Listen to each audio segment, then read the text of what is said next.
Good evening, everyone. Welcome to Fusion Academy. Today's topic is banking. So let's start.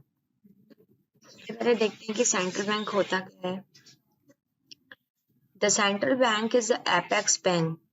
Apex bank है that control the entire banking system of a country.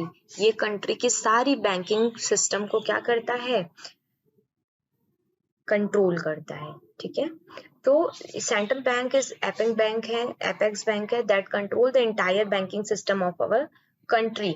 तो हमारी जो country है ना, हमारी country का central bank कौन सा है? RBI, reserve bank of India. It is a sole agency of the note issuing and control the supply of money in the economy. मतलब इकोनॉमिक में मनी के सप्लाई को कैसे कंट्रोल करना है, नोट को कैसे इशू करना है, इसकी सोल एजेंसी सिर्फ और सिर्फ हर कंट्री की सेंट्रल बैंक के पास होती है. हर कंट्री के सेंट्रल बैंक अलग अलग हो सकते हैं, लेकिन इनकी जो फंक्शंस है वो सारे कंट्री में सेंट्रल बैंक की फंक्शन एक जैसी होती है. हर कंट्री में जो नोट का इशूइंग होता है वो सेंट्रल बैंक करती है, एंड मनी के सप्लाई को कैसे कंट्रोल करना है ये भी कौन डिसाइड करता है? सेंट्रल बैंक डिसाइड करती है. Third one, it is a serve as the banker to the government and they manage the forex. यहाँ पर forex का मतलब क्या है? Foreign exchange reserve है ना, foreign exchange reserve of the country. तो ये bankers to the government भी होते हैं. सेंट्रल बैंक गवर्नमेंट का बैंक होता है ना. ये सर्व करता है banker to the government and manage करता है जितने भी हमारे foreign exchange reserve होंगे कंट्री में उनको. ओके, सो आई होप आप लोगों को ये समझ में आ गया होगा कि सेंट्रल बैंक क्या है और हमारे कंट्री की सेंट्रल बैंक क्या है? आरबीआई है. आगे देखते हैं. Next one is the central bank RBI. RBI is the central bank of the India.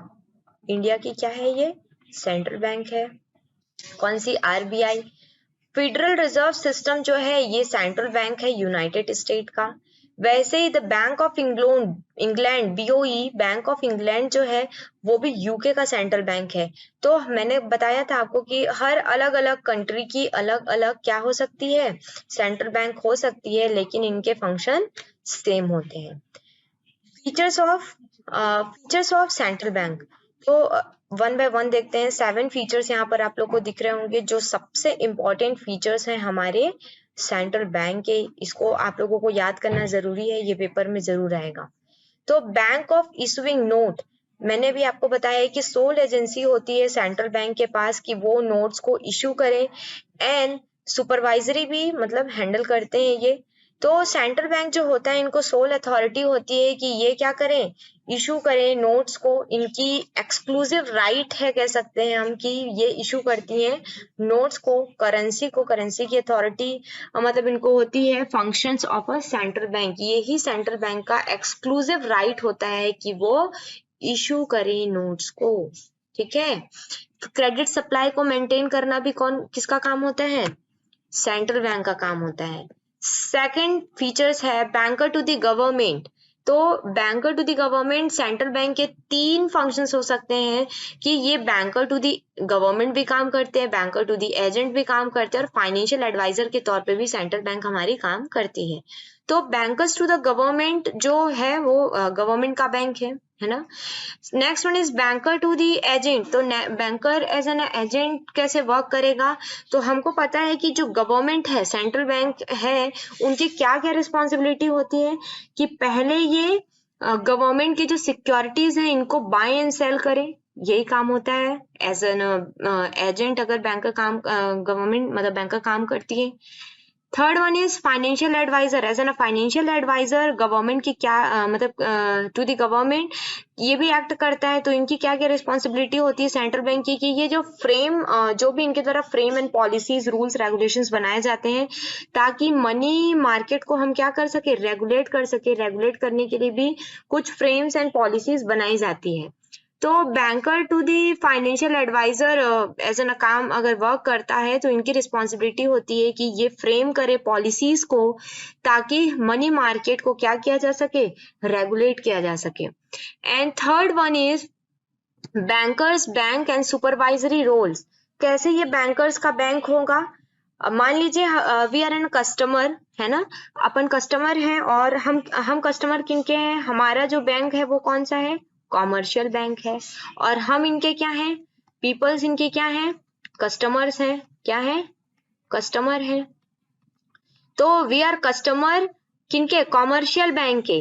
तो सेम एज बैंकर्स बैंक, मतलब बैंक जो होगा, आरबीआई जो है ये क्या है, हमारे कॉमर्शियल बैंक के बैंक है, जहां से ये लोन लेते हैं, जहां से ये फंड की मतलब अवेलेबिलिटी नहीं होती, तो फंड इनको यहाँ से लेना होता है, जैसे हम कॉमर्शियल बैंक से लेते हैं।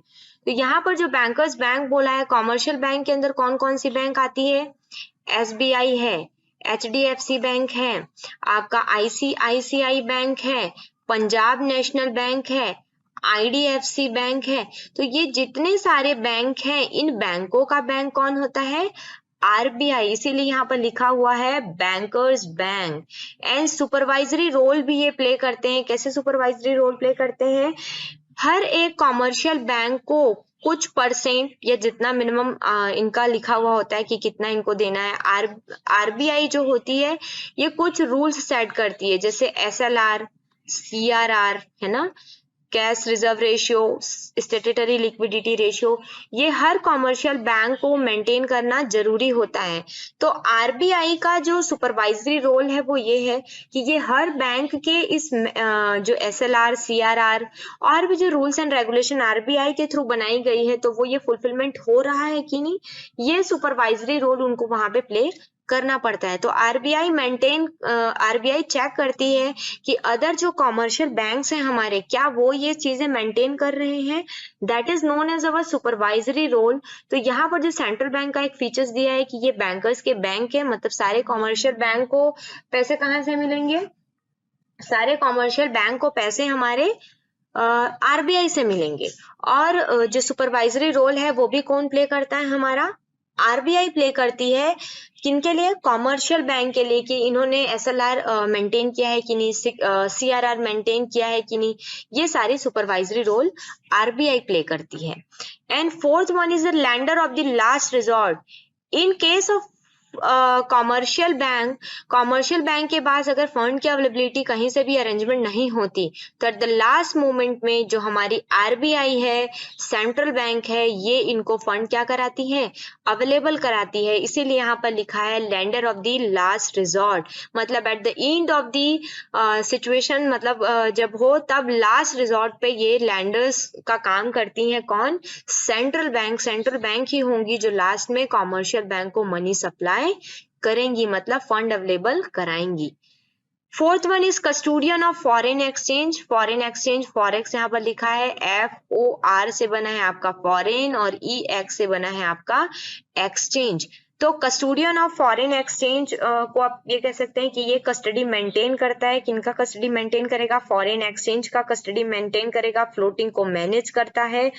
फॉरेन करेंसी की जो ट्रांजैक्शंस है उनको भी ये क्या करता है, मेंटेन करता है। किसके थ्रू मेंटेन करेगा, फॉरेन एक्सचेंज मार्केट के थ्रू इसको क्या किया जाता है, मेंटेन किया जाता है। Clearing house function, clearing house function का मतलब ये चेक्स को क्लियर करने का वर्क करते हैं। तो अगर एक बैंक दूसरे बैंक को चेक लगाते हैं तो उस केस में इनको कैश के फॉर्म में ट्रांजैक्शन करने की नीड नहीं होती, चेक टू चेक वहां पर चेक क्लियर किया जा सकता है। That is known as our clearing house function. Next one is control of credit. मैंने ये चीज अभी आगे और पढ़ेंगे हम लोग, पहले भी बताया है कि कंट्रोल ऑफ क्रेडिट क्या होता है। आरबीआई को ही सोल अथॉरिटी होती है, सोल एजेंसी है इनके पास कि ये कंट्रोल करे आपके क्रेडिट को। मार्केट में जो क्रेडिट का सप्लाई है उसको कैसे कंट्रोल करना है, इंक्रीज करना है, डिक्रीज करना है, ये सारी चीजें कौन डिसाइड करता है, हमारी सेंट्रल बैंक डिसाइड करती है। तो ये जो कंट्रोल ऑफ क्रेडिट है वो ये बताता है कि मनी के सप्लाई को कब इंक्रीज करना है और कैसे डिक्रीज करना है, ये चीजें कौन बताते हैं हमको, कंट्रोल ऑफ क्रेडिट। और ये कंट्रोल ऑफ क्रेडिट कौन करता है, हमारी सेंट्रल बैंक करती है। आई होप आपको सेंट्रल बैंक के फीचर्स क्लियर हो गए होंगे। हम नेक्स्ट लेक्चर में पढ़ेंगे इंस्ट्रूमेंट ऑफ क्रेडिट कंट्रोल। इसके क्रेडिट कंट्रोल करने के दो मेजर इंस्ट्रूमेंट्स हैं, क्वांटिटेटिव एंड क्वालिटेटिव। तो क्वांटिटेटिव मेजर्स के अंदर open market operation suasion, bank rate, cash reserve ratio and qualitative, यहाँ पर सेलेक्टिव कंट्रोल क्रेडिट्स लिखा है जिसको हम लोग क्वालिटेटिव भी कहते हैं। तो क्वालिटेटिव के अंदर आएगा हमारा credit rationing, margin lending and moral suasion.